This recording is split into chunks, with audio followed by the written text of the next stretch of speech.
કર્મયોગી સ્વાસ્થ્ય સુરક્ષા યોજના કેશલેસ હેલ્થ બેનિફિટ પેકેજ યોજના મુજબ કુટુંબની વ્યાખ્યા શું છે અને તેનો લાભ કયા સભ્યોને મળી શકે?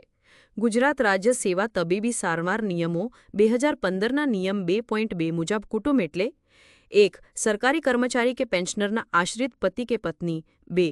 સગા કે સાવકા પુત્ર કે પુત્રી આમાં એ શરત છે કે તેના 25 વર્ષ અથવા તેના લગ્ન થાય એ બેમાંથી જે વહેલું હોય ત્યાં સુધી કુટુંબના સભ્ય રહે છે 3. સાથે રહેતા ભાઈ કે બહેન આમાં પણ એ શરત છે કે તેના 25 વર્ષ અથવા તેના લગ્ન થાય બેમાંથી જે વહેલું હોય ત્યાં સુધી કુટુંબના સભ્ય રહે છે 4. માનસિક રીતે અસ્વસ્થ એટલે કે મેન્ટલી ડિસેબલ્ડ પુત્ર કે પુત્રી આમાં વયમર્યાદા લાગુ પડશે નહીં.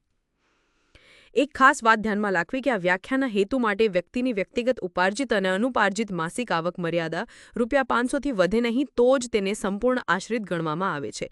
જે તે વ્યક્તિની માસિક આવક ₹500થી વધી જાય તો એ કુટુંબના સભ્ય મટી જાય છે.